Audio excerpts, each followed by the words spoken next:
Vocês querem aproveitar o momento para, de repente, se lembram de alguma coisa, se anotaram alguma coisa aí e querem, sei lá, quer que eu dê uma frisada maior, comente novamente alguma coisa aí da última ou penúltima aula que talvez não ficou tão explicado. Aproveitem agora esse início de aula, porque a gente aproveita e dá aquela recapitulada, né? Coisa de 5, 7 minutos assim. Se tiver alguém que queira pontuar, perguntar alguma coisa, aproveite agora. Bora lá. Nem lembram de nada.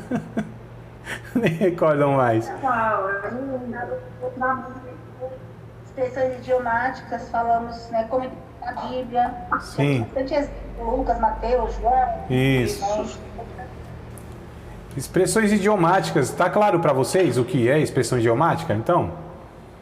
Ficou claro? Tá, né? Eu enviei para vocês as figuras lá também? Enviei, né? No grupo? Chegaram a olhar para... Porque aquelas figuras é o que dá clareza, né? Que são as nossas expressões idiomáticas, né? Aquilo lá é da nossa cultura, é da nossa língua. E aí a gente, só para ter uma ideia o que é expressão idiomática, né? Que na nossa língua, na nossa cultura, faz sentido aquelas frases, aquelas falas, aqueles termos, mas não faz sentido em outra cultura. Da mesma forma também são os textos bíblicos, né? Então nós temos lá expressões que elas fazem sentido lá naquele contexto cultural, tá? Para nós, embora foi traduzido para a língua portuguesa, embora são palavras lá, né, que nós entendemos, mas a construção, a ideia, o conceito da frase nem sempre é aquilo que nós entendemos, né? Porque foi escrito dentro da mentalidade daquela cultura. Então, isso é algo assim que a grande maioria dos leitores da Bíblia não atentam, não tem essa informação, portanto, muitas vezes conclui, né, a partir do seu entendimento daquela frase, né? Não é porque, repito, não é porque foi traduzida a frase para o português, né, que nós concluímos aquela frase com as nossas ideias. Então, olha só que coisa que muitas vezes atrapalha na compreensão, no entendimento, na interpretação bíblica.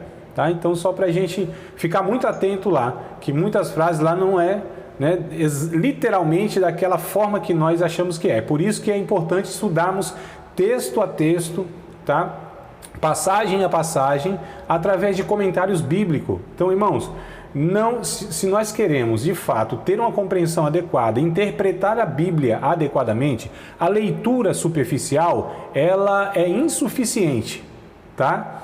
Para uma devoção, né, a gente lê lá e tal, dá conta. Mas para o estudo, para a compreensão, para essa edificação mais profunda que nós precisamos, os discípulos de Cristo, aí é necessário estarmos de fato estudando a Bíblia. A Bíblia, ela não foi escrita para ser lida, tá?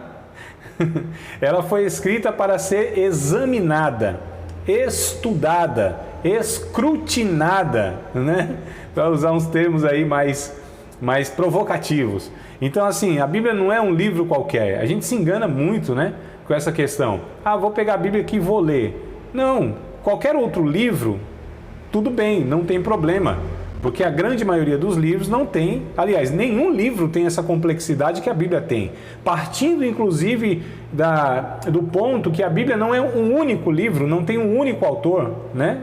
Então, são 66 livros, no mínimo 40 autores, épocas diferentes, contextos diferentes, línguas, os originais, né, Antigo e Novo Testamento, diferentes também. Então, olha só, não é um livro qualquer que você pega lá, lê e dá conta apenas pela leitura.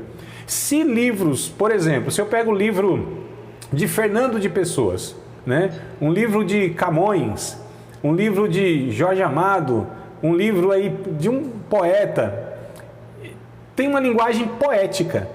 Então, o que ele está escrevendo, eu preciso interpretar. E você interpretar uma linguagem poética não é fácil, porque você vai ter que descobrir o que o autor quis dizer com aquela frase, que não é literal. Então, olha o desafio que nós temos né? É por isso que muitas pessoas, aliás, a grande maioria, e até eu mesmo tenho grande dificuldade de ler poesias, né? E saber exatamente, mas calma aí, o que ele quis dizer com isso aqui? Isso aqui não é literal. Mas o que ele quis dizer com essa figura de linguagem? Com esse símbolo aqui? O que ele quis transmitir? Qual é a ideia? Então, percebam, amados, como não é tão tranquilo assim a leitura e interpretação. E eu estou falando de literaturas humanas, no sentido que não são inspiradas, né? Mas tem lá suas complexidades literais, tá? Literária, né? Mas a Bíblia, ela vai muito para além disso. Não é só uma questão de complexidade de línguas, de cultura envolvidas no texto. É uma questão de ser revelação de Deus, né? Palavra de Deus. Então, isso comunica algo muito mais profundo, além do intelecto. É por isso que nós precisamos nos debruçar diante da Bíblia, inclusive com oração, sob oração. A partir da oração, nós lemos a Bíblia, né? Então, a gente não está falando aqui que apenas a instrumentalização da hermenêutica é algo que dá conta por si só. Ela contribui, né? Ela vai ser, assim, uma facilitadora, eu digo a hermenêutica bíblica, para que a gente compreenda a vontade de Deus nas nossas vidas, né? Mas não é só compreender, é vivê-la, aplicá-la, ser transformada por ela. E aí é preciso devoção, quebrantamento, tá certo? A boa hermenêutica bíblica nos põe de joelhos, né? Para não dizer toda a teologia. A teologia, a boa teologia, nos coloca de joelhos diante de Deus, amados, tá? Então peguem, hashtag fica a dica, segura a dica, pega a visão, porque se a gente não entender aí essa necessidade, amados, de buscarmos de fato a partir do Espírito Santo, então talvez a gente até compreenda lá, né, tecnicamente o texto bíblico e tudo mais, mas não será vivo para nós, tá? As letras precisam saltar das páginas e assim entrar na nossa alma, no nosso coração, no nosso entendimento, para que possamos então viver a Bíblia Sagrada. Mas vamos lá. Falei dos símbolos então na última aula, no último momento, não foi isso? Né? Sobre a questão do fogo, lembra lá do texto de Mateus, né? Então assim, já aproveitando esse ganchinho, recapitulando, leu os evangelhos, interpreta-se o evangelho, né? De que forma? Leu Mateus? Tem um texto em Marcos? Procura. Tem um texto em Lucas? Procura. Leu Lucas? Tem o texto paralelo, o semelhante em Marcos? Procura lá. Tem em Mateus? Procura. E grande parte desses três evangelhos, eles têm a maioria dos seus textos, né? O que tem um tem o outro. E a gente percebeu que quando a gente lê por exemplo, se eu leio Mateus, lá o capítulo de número 7, né? Versos 7 ao 11. Se eu ler apenas o texto de Mateus, eu não vou saber exatamente o que o autor lá, o Mateus, né, registrando a fala de Jesus, eu não vou saber o que Jesus quis dizer com aquele negócio de pedir, dar-se-vos-á, buscar e encontrarei, né? Eu não vou entender, porque lá falta um elemento, lá falta uma palavra que é chave, que eu vou encontrar lá em Lucas, no capítulo de número 11, lembram? Então, o que diz lá o Mateus? É uma promessa, né, que a gente pede, recebe, busca, encontra, bate, se abre. É uma promessa para todos os cristãos em todas as épocas. E se eu pedir, eu recebo? Sim, é. Mas pedir o quê? Então o texto não está falando qualquer coisa, ou todas as coisas, e sim algo específico. Então olha que coisa importante. Então o texto lá é inserida uma promessa a todos os cristãos em todas as épocas. Tá certo? Então assim, se é uma promessa e não tem uma condicionante, né? Então todos nós precisamos receber quando pedimos. Então o que é isso? É o Espírito Santo. É isso, pontualmente. Não é casa, não é carro, não é cura, não é casamento, né? Porque tem gente que pede casamento também até umas horas. Jesus, eu quero casar, aquela coisa toda, né? Isso é mais por parte dos jovens e dos encalhados. Mas falando sério aqui, queridos. Então a gente precisa entender. Eu não posso pegar esse texto de Mateus, por exemplo, na pregação, na exposição, né? Até mesmo na compreensão que eu absorvo na minha vida, entender que Deus está prometendo tudo o que eu pedi. Não é tudo o que eu pedi, né? Porque imagina só, ia ser uma bagunça, ia ser Deus nos acuda, porque se Deus estivesse sujeito aos nossos desejos, né? Aos nossos anseios, irmãos, Deus estava perdido, e o mundo inteiro também. porque eu não... Olha só, e tem textos correlatos quando a gente chama, né? Lê um texto bíblico, segunda regra, tá? Não necessariamente nessa mesma ordem, mas já que a gente está falando de uma regrinha dos evangelhos, lê o evangelho e procura nos outros se tem, porque geralmente tem alguma palavra que completa lá. O que um não falou, da forma que falou, o outro falou, e o texto ele é construído nessas informações. Outra questão, antes de interpretar qualquer coisa, antes de ter essa ânsia, né, de chegar à conclusão do texto, porque esse é o ponto também, né? Nós lemos o texto e a gente já quer interpretá-lo, já quer tirar uma conclusão. Acho que é isso. Calma, muita cautela. Até nós chegarmos a uma conclusão dizendo assim, não, Deus está falando assim, isso é palavra de Deus, nós precisamos sim esgotar todos os recursos para interpretarmos aquele texto. Entenderam, queridos? Então, por exemplo, ô pastor Reginaldo, seja bem-vindo aí também, viu, varão? Tá conectando ali? Pastor Reginaldo tá... Ó, que coisa boa. Isso, varão. Pega o bonde da teologia andando, mas senta aí, varão, e vambora. Então, queridos, retomando aqui, ó. Tá todo mundo certo aí? Vocês estão tão caladinhos assim, às vezes meio assim, eu tô preocupado. Tá tudo certo aí? Então, bora nós lá. Vamos lá. Então, olha só. Texto dos evangelhos. Procura nos outros, né? Se tem. Nos três, estou falando Mateus, Marcos e Lucas, porque João é diferente. Aí o que nós vamos fazer? Então pegamos esse texto, estou só exemplificando aqui, tá? Mateus 7, né? 7 ao 11, tal. Pegamos Lucas, tem lá alguma coisa que acrescenta. Antes de tirarmos qualquer conclusão, nós precisamos pegar outros textos, se existe, em outro canto da Bíblia, de preferência até o Novo Testamento, né? Nós estamos lendo o Novo Testamento, a gente já viu que o Novo Testamento para nós... como eu vou dizer, a revelação completa, né? Porque o Antigo Testamento ele tem lá, né, suas limitações concernente à plena vontade de Deus. É por isso que lendo o Antigo Testamento, ó, pontuando de novo isso aqui que eu já falei umas 2, 3 vezes em outras aulas. O Antigo Testamento ele precisa ter um link com o Novo Testamento para fundamentarmos doutrina. Ler o Antigo Testamento, irmãos, quer criar uma doutrina, concluir uma doutrina, a partir do Antigo Testamento declarar uma doutrina, cuidado. É preciso ir no Novo Testamento para ver se o Novo Testamento ratifica da base, confirma, tá certo? Aquela ideia que nós estamos extraindo do Antigo Testamento. Porque muitas coisas do Antigo Testamento serviram para um propósito, para uma época específica, para um povo que são judeus, tá? E a gente precisa ter muito cuidado porque o que Deus exigiu, os parâmetros de Deus no Antigo Testamento, nem sempre eles dão continuidade no Novo Testamento. Tranquilo, queridos? Estou reforçando isso. Eu estou aqui batendo nessa tecla, inclusive, que eu já falei também em outras aulas, porque assim, hoje nós temos, na igreja brasileira, eu percebo em muitos púlpitos, tá, uma aplicação errônea do Antigo Testamento quando se lê para aplicar na nossa vida, sem levar em conta, né, que o Novo Testamento de fato precisa ratificar aquilo, tá bom? Então muito cuidado quando lê o Antigo Testamento, procurando o link, né, linkar com o Novo Testamento, tá? Então bora lá, olha só, então esse pedido que a gente faz lá em Mateus, né, tá, concluímos que é o Espírito Santo. E aí, ó, a gente tem outros textos, por exemplo, 1 João, capítulo 5, 1 João, antes de 1 João, Evangelho de João, capítulo de número 15, me lembrei agora desse texto, não estava nem aqui no script, né, para falar para vocês. Isso aqui é igual os pentecostais falam, né, vem direto do céu, quentinho, desceu agora o rolo, varão. João capítulo 15, queridos, o capítulo 15 de João, deixa eu ver o texto aqui certinho para passar para vocês, tá? Que Jesus disse que, é o 7, verso 7, capítulo 15, Evangelho de João, versículo de número 7, tá? Tô pensando aqui porque faz parte do contexto, que é a videira, né?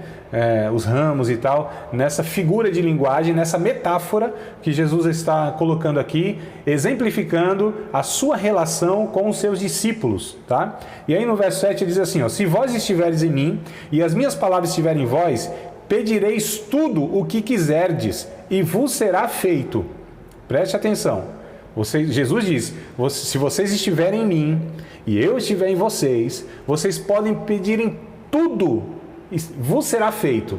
Aí a pessoa precipitada chega à conclusão: bom, Jesus está falando para pedir tudo, não é isso?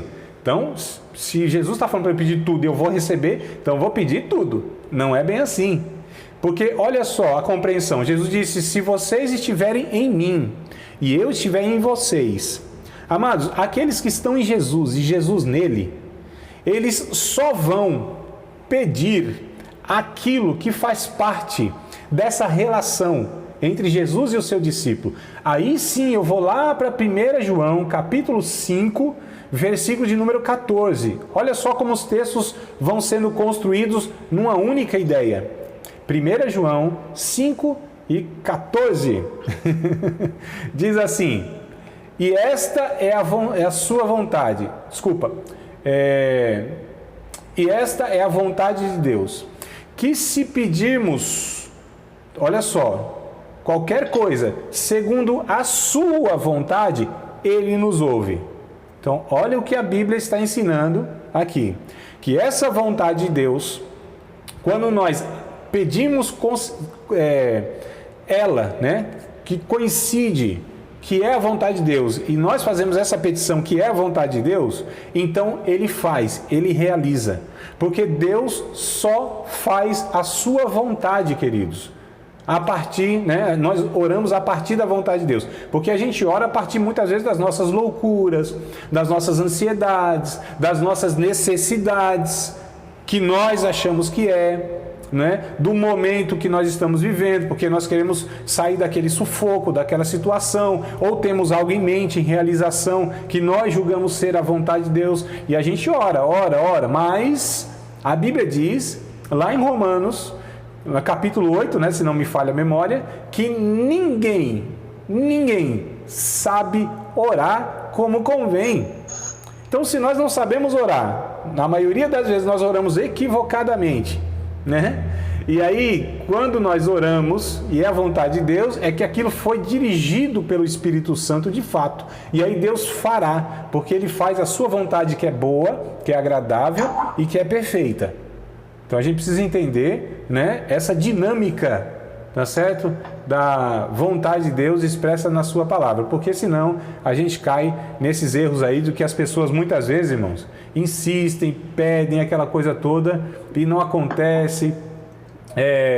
Parece que Deus não quer nos ouvir. Não, se não é sua vontade, Ele não nos ouve. E se é sua vontade, Ele nos ouve e cumpre. E essa vontade cumprida em nós, aí vai nos abençoar, né? Vai ser vida para nós, vai ser bênção para as nossas vidas, segundo a ótica de Deus. Então a gente precisa ter muito cuidado nessas questões. Bom, tentei recapitular praticamente as aulas, né, que a gente ministrou aqui, porque essa é a ideia geral, né, daquilo que eu discuti com vocês até aqui, tá? Essa é a ideia geral. Então, assim, eu não tenho o direito, eu não tenho autonomia, eu não tenho o poder de dar de dar o significado, né, ao texto bíblico. Eu preciso investigar o texto bíblico para encontrar o seu significado e o seu sentido para mim, tá? Então eu parto da Bíblia e trago para mim, não parto de mim e ponho, né, e transporto para a Bíblia, tá bom? Então nem sempre isso é tão claro no exercício. Então, grande maioria das vezes nós fazemos isso, né? Tiramos daqui, ó, colocamos lá. A gente precisa tirar daqui e colocar aqui. E para colocar aqui, muitas vezes isso aqui precisa ser desconstruído. Aqui que talvez é o X da questão, queridos. Porque, ó, a maioria de nós aqui que estamos na telinha aqui, ó, os outros demais irmãos que participam conosco aí, nós já ouvimos um bocado de coisa bíblica. Nós falamos e ensinamos, nós temos muitas conclusões, nós temos uma carreira cristã, onde muitas coisas estão arraigadas em nós, mas sinto em dizer para vocês, que muitas dessas coisas, talvez, muitas delas, ou algumas delas, talvez, não são exatamente como nós pensamos, não é? Porque foi nos passado equivocadamente, por N motivos, tá certo? Né? E faz parte, porque nós estamos num processo de aperfeiçoamento, de amadurecimento. Se na vida é assim, amados, o que nós pensávamos lá com 14 anos, com 15 anos, hoje a gente não pensa mais, Imagina na questão bíblica, na revelação, não é? Então, não, Gabrielzinho, o que você pensava até ano passado talvez já tenha dado uma reconfigurada aí por alguma situação, né, varão? Então agora, o mundo agora se apresentou de outra maneira, com outra face. Então me amadureceu e os olhares eles vão se alargando, né? Então a gente vai amadurecendo na vida, né? Isso é natural, é normal e tudo mais. O que nós pensávamos, nós não pensamos mais. Isso também faz parte, né? Quando nós éramos filho, pensávamos como filho. Quando passamos a ser pais, pensamos como pais. Quando nós éramos solteiros, pensávamos como solteiro. Quando nós casamos, nós pensamos como casados. E por aí vai, né, amados? Então, é muito interessante esse negócio. Eu me lembro que eu era um novo convertido, né? E conversando com um pastor e com a mente novo convertido, com a imaturidade novo convertido, eu falando algumas coisas para ele. Ele disse: André, um dia você vai entender que não é bem assim, não. E eu insistindo: não, pastor, é isso aqui, assado e tal. E ele disse: não, André, não é bem assim, não. O dia que você for pastor, e você vai ver que as coisas não são tão simples assim, meu amado. E hoje eu digo: é verdade, pastor, é verdade. Queridos, eu quero abordar o seguinte, então. Posso virar um pouquinho aqui o ponto aqui, a chavezinha, para a gente abordar alguns outros aspectos, ou vocês querem fazer alguma pergunta aí a respeito do que eu falei até agora? Um de cada vez, todo mundo respondendo junto assim não dá certo. Tranquilo? Posso ir embora então? É isso? Estou entendendo? No silêncio a gente fala: vou embora. Ninguém falou nada. Tá bom, então vamos lá. O que eu quero passar para vocês agora é o seguinte. E se eu já falei isso aqui, vocês me alertam, tá? Porque a cabeça, voltei ontem, né? Na verdade, hoje é o primeiro dia da retomada do trabalho, então a cabeça às vezes não lembra tudo aí o que foi falado. O que eu quero falar para vocês agora, amados, é sobre algumas palavras que elas aparecem em diversos pontos, textos, né? Que são iguais, mas dependendo do texto, o contexto que ela está inserido, melhor dizendo, o significado, né? O sentido, melhor dizendo, é outro, tá? Que tem, por exemplo, a palavra alma. Já falei para vocês, não? No mínimo 5 significados que tem a palavra alma na Bíblia? Não falei? Se não falei, estou certinho aqui. Então, graças a Deus, Jesus, está tudo certo. É isso mesmo. Palavra alma, queridos. Então, a palavra aparece lá como alma. Aí, acho que até me perguntaram esses dias, não sei nem se foi o pastor Gerson aí, se foi ontem, né? Pneuma, foi tu, não foi, varão? Em off lá, não? Foi, né? Palavra espírito, na verdade, né? Então, assim, olha que coisa interessante. Porque a gente fala assim: tá, André, e como tá no original? O original não difere, né? Eu falo: não, às vezes não. Muitas vezes, quando a gente pega no original lá, a palavra, ela é igual, né? O termo mesmo. Por exemplo, a palavra alma, lá no Antigo Testamento é nefesh, tá? Nefesh. Essa é a palavra no original hebraico e ela é traduzida para alma. No Novo Testamento é psihe, né? Eu estou aqui mais refinado, tá? Mas assim, a grosso modo, psique, né? Que vem de psicológico, psicologia, né? Psique. Então, no grego. E é traduzido por alma. Se procurar no original, vai estar lá, independente do contexto. Tá lá a palavra, né? E o que vai determinar qual o significado, se no original é o mesmo? O que vai diferir? Por exemplo, aparece a palavra espírito, né? Que é pneuma, tá? No grego, né? No Novo Testamento, o original é pneuma. Lá no Antigo Testamento é ruach. Então, ruach é espírito, e no Antigo Testamento, no hebraico, e no grego é pneuma. Só que está lá, pneuma, espírito. Como que eu sei que o texto está falando se esse espírito é de Deus, se é o espírito do homem, se é o espírito imundo, espírito maligno? Como que eu sei? Se no original não difere. Aí fala: André, mas o Novo Testamento, né, e o Antigo também, traduz espírito com E maiúsculo, né? Quando aparece E maiúsculo, ele é espírito de Deus. Quando aparece E minúsculo, ou é espírito do homem, ou é espírito do demônio, né? Espírito imundo, tal. Tudo bem. O português, quem traduziu, colocou isso, mas como que ele soube?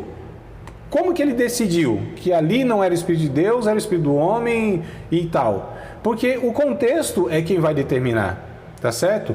O que está sendo falado, narrado ali, descrito, né? Então se tem, lógico, às vezes facilita, porque está lá, de repente, pneuma hagios, né? Pneuma hagios, aí sim, Espírito Santo. Então não pode ser nem o homem, não se refere ao homem, nem muito menos aos demônios, né? Mas às vezes só está Espírito.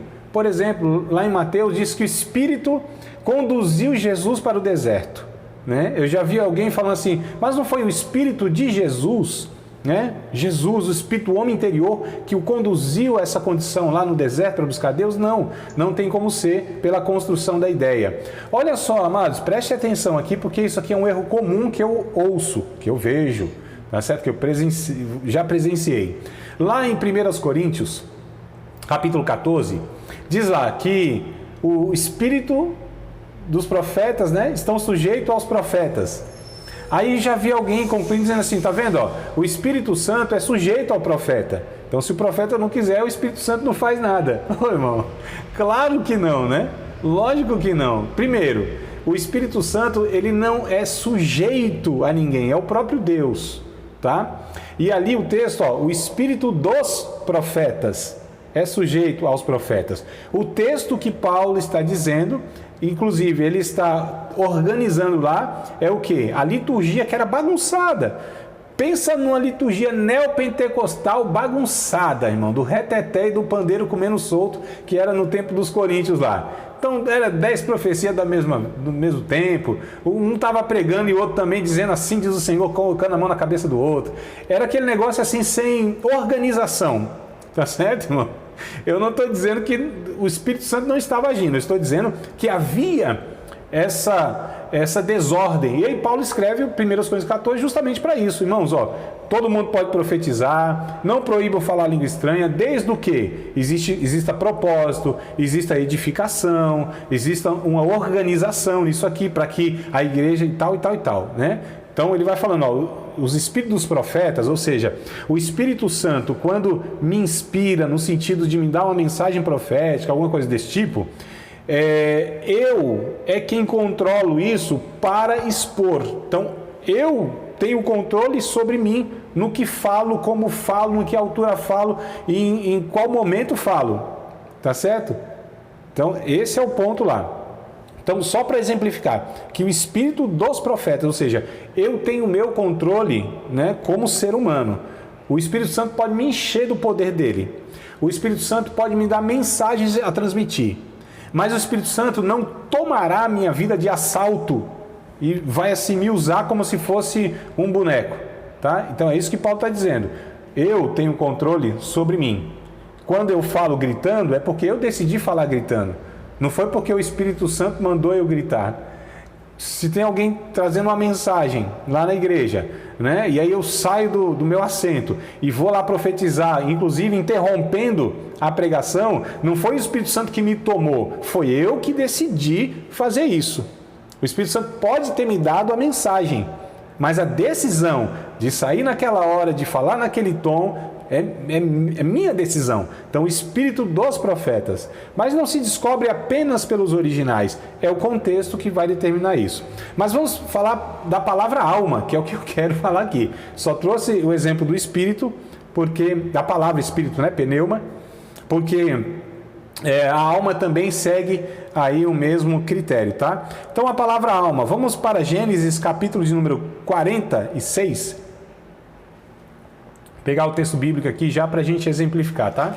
Então, Gênesis, capítulo de número 46, versículos de número 26 e 27. Vamos lá. Gênesis, capítulo de número 46, verso 26 e 27. Vamos ler todo mundo juntos aí? Só procura, mas preste atenção aqui no que eu vou falando, tá? Não leia não antes aí, só procura a referência e prestem atenção aqui, por gentileza, em mim. Se vocês têm uma versão, né, com a linguagem mais contemporânea, é possível que ao invés de estar alma, já esteja o significado da alma, tá? No contexto. Então, às vezes, de tá alma, tá lá pessoa, não tá alma. Por quê? Porque nesse contexto, a palavra alma refere-se à pessoa. Então, primeiro significado, anotem aí se quiser, primeiro significado, de onde que vai? Para cá, para cá? Primeiro, é que a câmera aqui tá coisada. Então, primeiro significado, parece ao contrário, meu Deus, que coisa esquisita. Primeiro significado, irmãos, da palavra alma, tá? No Antigo Testamento é pessoa. Então, está aqui exemplificado nesse texto aqui. Existem inúmeros outros textos também que têm o significado de pessoa. E aí vocês não tem como eu pegar todos os textos, né, para falar, ó, é esse, é muita coisa. Mas já fica aqui esse critério para que vocês entendam. Apareceu a palavra alma, opa, olha o contexto para você interpretar aquela alma ali, aquela expressão, o que está se referindo. Aqui no caso é a pessoa, tá? Pessoa. Então olha só, todas as almas que vieram com Jacó ao Egito, que descenderam dele, foram as mulheres dos filhos de Jacó, todas foram 66 almas. E os filhos de José que lhe nasceram no Egito eram 2 almas. Todas as almas da casa de Jacó vieram ao Egito, foram 70. Alguma versão de vocês aí, ao invés de alma, tá pessoa? Me ajudem aí agora na aula. Tá, Gerson? A sua tá pessoa então. Tá, qual que é a sua? Almeida Revista Atualizada, não? Almeida Revista Atualizada? Não. Você sabe qual que é a versão sua, não? A minha? Rapaz, sei lá. Bom, tranquilo. Não, só pra... Se tiver difícil aí, não esquenta, não. Mas você já contribuiu bastante, já falando aí, ó. Então, do restante todos, o que tá é a alma mesmo, né? Então, é isso aí que tá a alma? Sim. Sim? Então, ó... Agora perceberam como a do Gerson aqui, ó, já traz a explicação, mas a grande maioria não vai trazer, né? É por isso que tem versões da Bíblia, amados, que elas facilitam, já nos traz assim já evita, né, esse caminho e elas nos traz essa facilidade, tá? É por isso que é importante termos as versões mais contemporâneas, né? Não que as antigas não devam ser usadas. São boas também, mas essas mais contemporâneas, né, mais atuais, elas já facilitam aí essa estrada, né, de investigar. Então, Almeida Revista Atualizada, NVI, NVT, enfim, tem um bocado aí que já facilitam a nossa vida, né? Daqui a pouco vão acabar com a profissão de professor, porque vão ensinar tudo aí para vocês.